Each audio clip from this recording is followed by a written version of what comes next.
Ini adalah Jawa, sebuah pulau yang terletak di Asia Tenggara yang merupakan bagian dari Kepulauan Indonesia, sekaligus pulau terbesar kelima di Indonesia. Pulau Papua, Kalimantan, Sumatera, dan Sulawesi, empat pulau ini lebih besar dari Jawa. Namun, Jawa memiliki puluhan juta penduduk lebih banyak daripada keempatnya jika digabungkan. Sebenarnya Jawa hanyalah pulau terbesar ke-13 di dunia, tetapi dengan populasinya yang sangat besar melebihi 154 juta jiwa.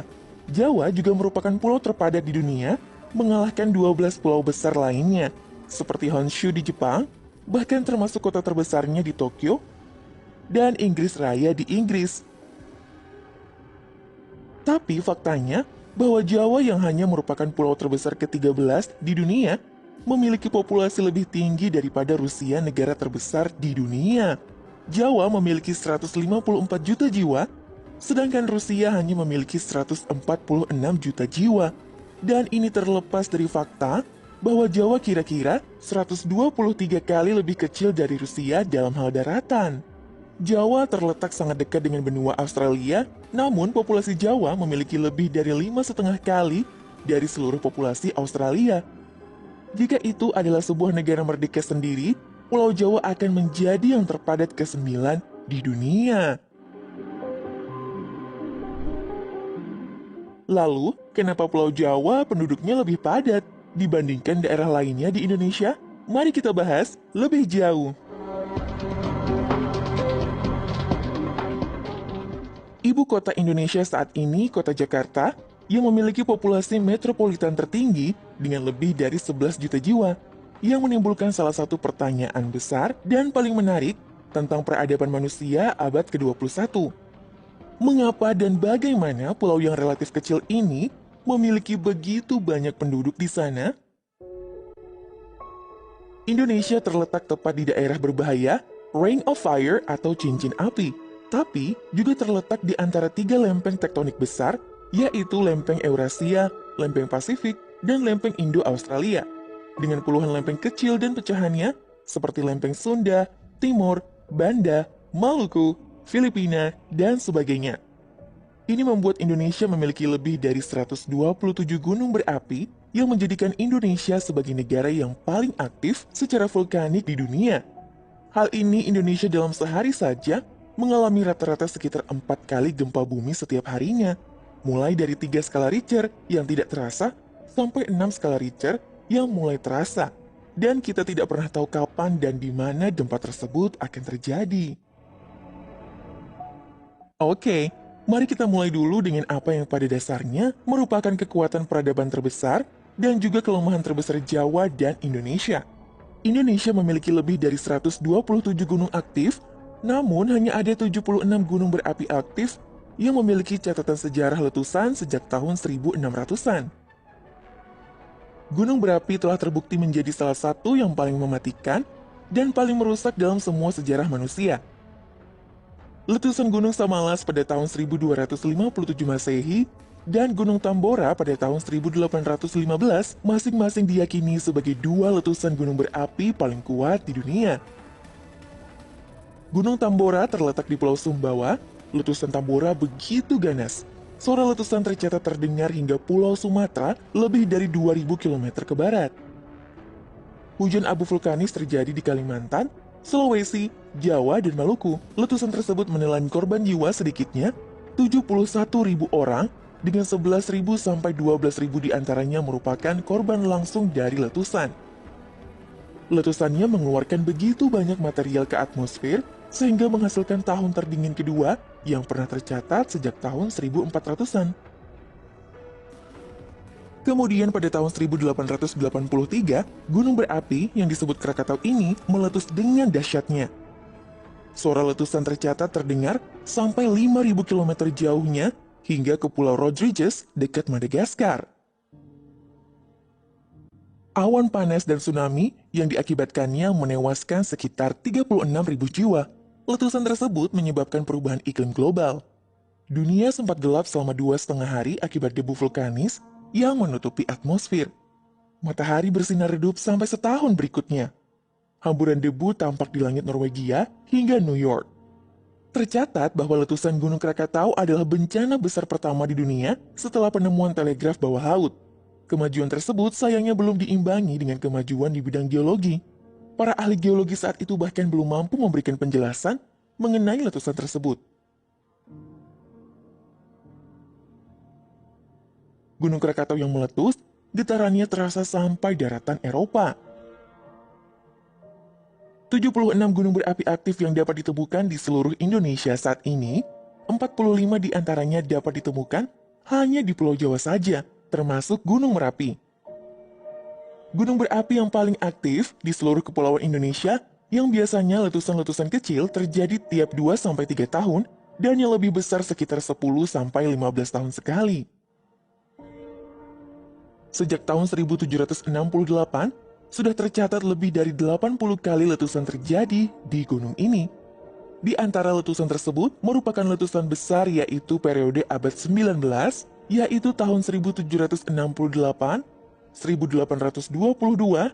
1849, 1872, dan periode abad 20 yaitu 1930 sampai 1931. Kemungkinan letusan besar terjadi sekali dalam 100 tahun.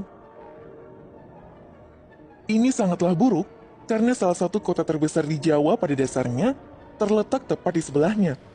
Di sini, Yogyakarta dengan 3,5 juta populasi yang hanya berjarak 28 km dari salah satu gunung berapi paling aktif di planet bumi. Dan ribuan penduduk tinggal di desa-desa yang membentang tepat di atas lereng gunung berapi itu sendiri. Inilah sebabnya tahun 1930, letusan Merapi yang menghancurkan 13 desa dan menewaskan 1.400 orang merupakan letusan dengan catatan korban terbesar hingga saat ini. Letusan Merapi tahun 2010 merupakan salah satu letusan gunung berapi terbesar di Indonesia pada abad ke-21 ini. Erupsi besar itu terjadi berkali-kali. Rangkaian letusan ini menyebabkan 353 orang meninggal dunia, termasuk juru kunci Mbah Marijan. Sepertinya tempat yang sangat tidak aman untuk hidup dan menetap di sekitar peradaban, tetapi di samping semua itu, kematian dan kehancuran gunung berapi juga membawa kehidupan dan peluang. Semua gunung berapi ini ada di sini karena apa yang terjadi tepat di bawah permukaan pulau. Lempeng tektonik Indo-Australia berbatasan dengan lempeng Sunda. Subduksi kerak lempeng Indo-Australia di bawah lempeng Sunda menghasilkan magma dan memaksanya untuk naik ke permukaan, yang merupakan proses geologis yang menciptakan gunung berapi. Melintasi pulau-pulau di Sumatera, Jawa, dan banyak pulau kecil yang membentang lebih jauh ke timur. Masing-masing pulau yang berada di sini, termasuk Jawa, telah sepenuhnya lahir dari proses vulkanik. Tanah mereka terus-menerus naik di atas lautan dari timbunan abu dan sedimen yang terbentuk selama jutaan tahun.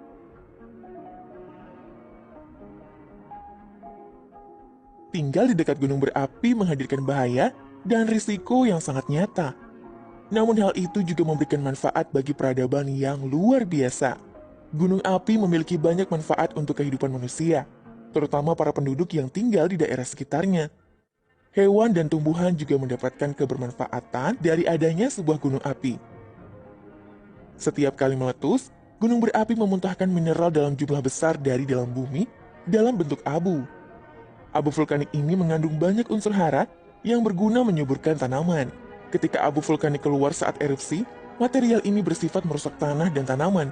Namun, abu vulkanik dalam jangka beberapa tahun akan bersifat menyuburkan tanah di sekitar erupsi. Proses ini secara alami membuat tanah sangat subur dan produktif untuk pertanian. Dengan banyaknya gunung berapi di Jawa yang meletus, pada dasarnya, setiap saat mereka terus-menerus memasuk tanah pulau dengan mineral penting yang bertindak sebagai pupuk yang sangat kuat dan alami.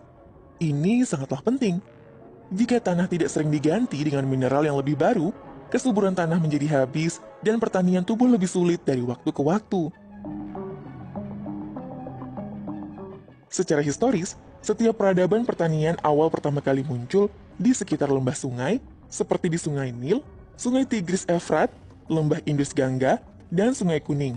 Karena sungai-sungai ini secara berkala akan membanjiri dataran yang berdekatan dan endapan mineral dari sumber pegunungan mereka yang akan terus membuat tanah di sekitar lembah cocok untuk pertanian.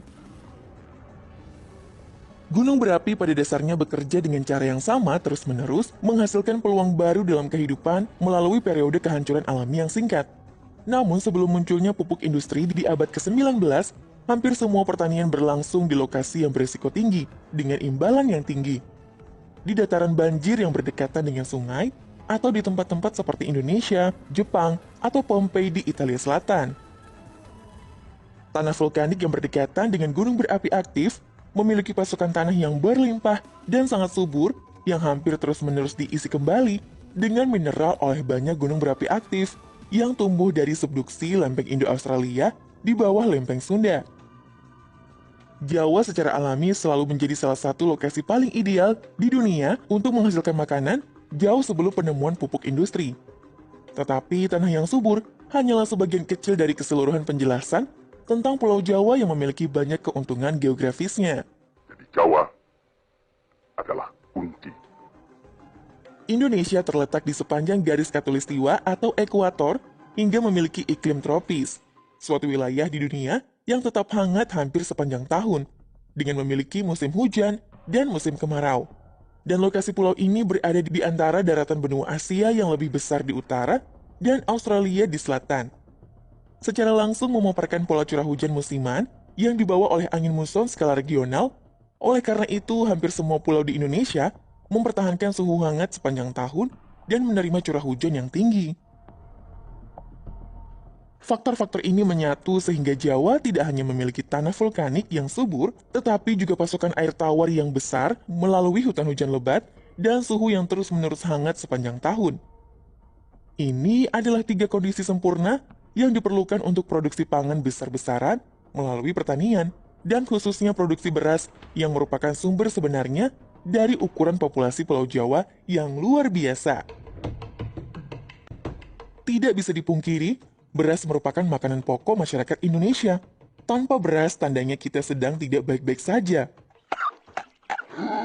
Maka dari itu, produksi padi di negara kita juga sangat tinggi. Dalam kurun waktu 2014 hingga 2018, rata-rata produksi padi di Indonesia mencapai 77,96 juta ton dan berkontribusi hingga 10,28% atas total produksi padi dunia. Nggak heran jika Indonesia berada di urutan ketiga penghasil beras terbesar di dunia setelah Tiongkok dan India. Beras mengandung banyak keuntungan dari peradaban berbasis pertumbuhan yang tidak dimiliki oleh tanaman pangan pokok lainnya, terutama karena mengandung konsentrasi energi yang jauh lebih tinggi. 1 hektar tanaman padi dapat menghasilkan 11 juta kalori dibandingkan 4 juta kalori untuk 1 hektar jika tanahnya dialokasikan untuk gandum.